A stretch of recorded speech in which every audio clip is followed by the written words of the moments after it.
Welcome to Garden Wise Adventures. My name is Malie, and today we're going to do a video where I'm going to show you what I need to do to continue planning for a project that has been in the works for about a year now. Now, I will link up here a playlist that I made about design.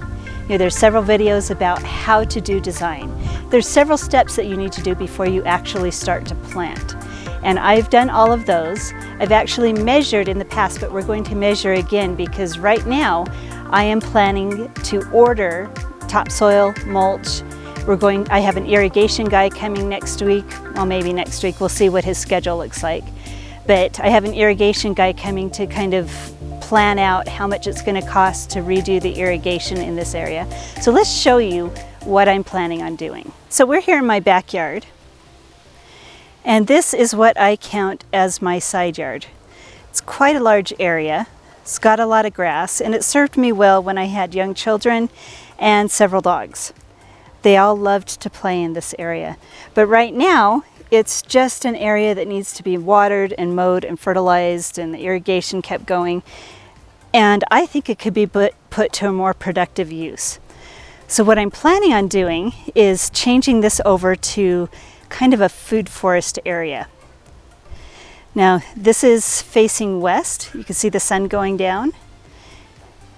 We have the north over here where my garden beds are.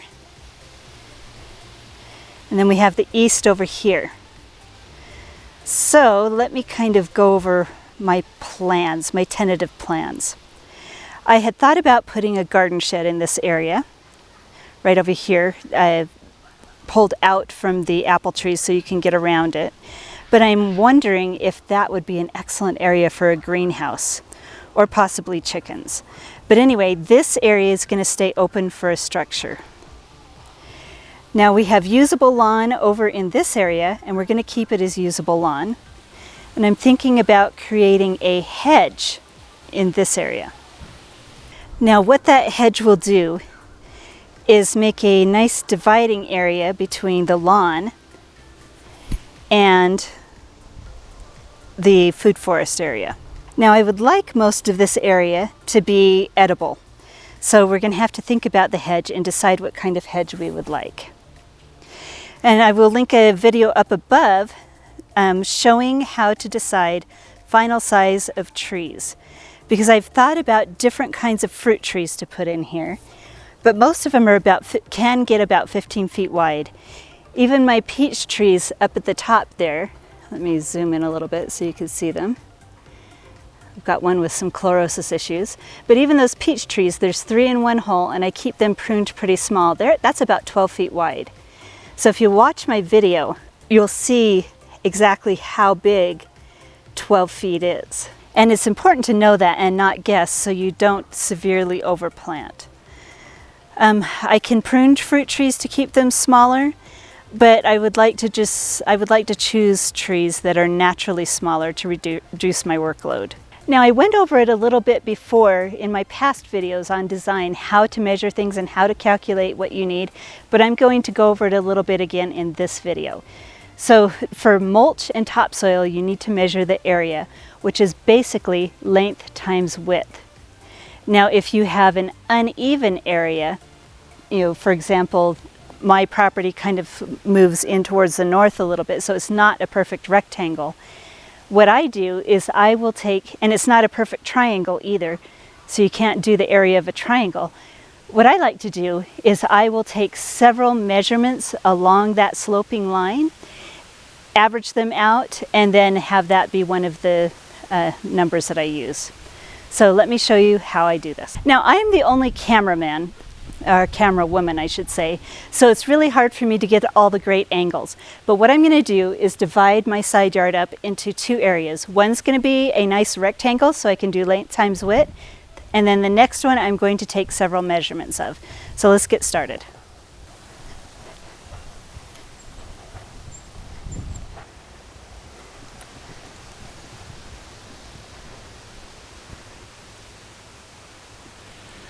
So the measurements of that first rectangle were 33 feet long and 18 feet wide. So I'm going to write that down because I don't have a great memory. Now we're going to go show you how I'm going to do the uneven areas.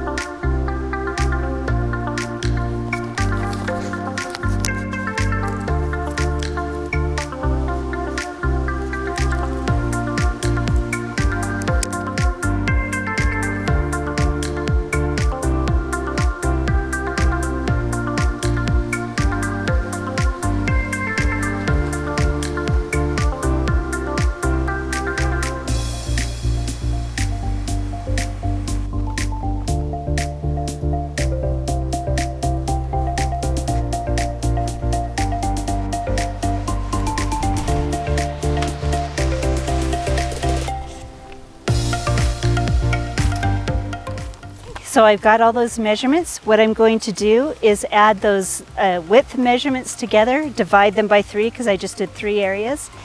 Use that for the length for my area. Next thing I need to do is decide how deep I want the topsoil and mulch. So I'm going to do those separately. I'm going to have to think about it. I had thought I wanted 2 inches deep on the side yard that I did, but I decided to build a berm and I did it was like 6 inches deep in the middle and about 2 inches deep on the ends. That was a little harder to calculate. But right now, on this side right here, I think I want the topsoil I think I'm going to go with about 3 inches deep because I'm going to put a lot of mulch over the top.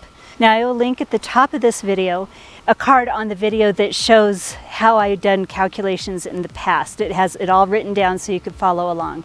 But basically what I do is take this first rectangle and multiply the length times the width.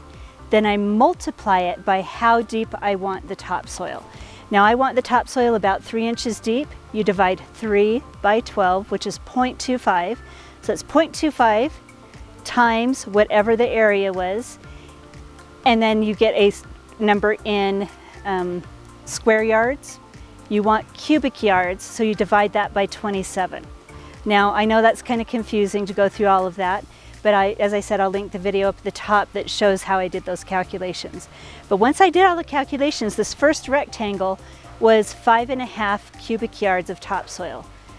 On the second rectangle, I added those 3 measurements I did together, divided them by 3, did length, that is the width, or the length, multiplied that by the width.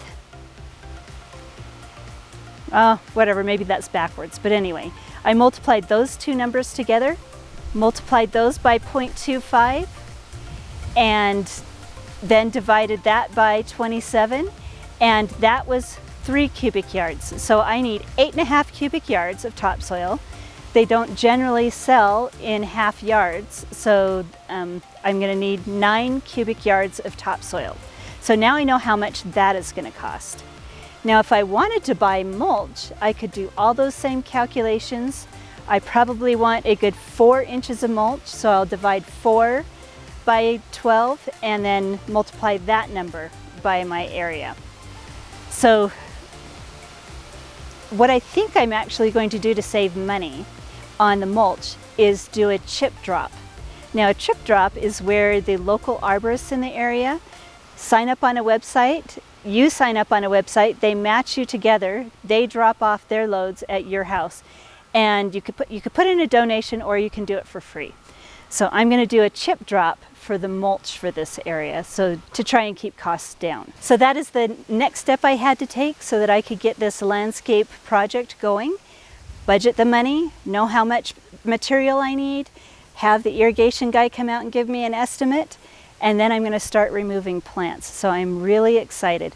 I think what's going to have to happen this year is I'm going to remove the plants, get the topsoil and the mulch put down if I can get a chip drop soon enough, and then wait until next year to plant.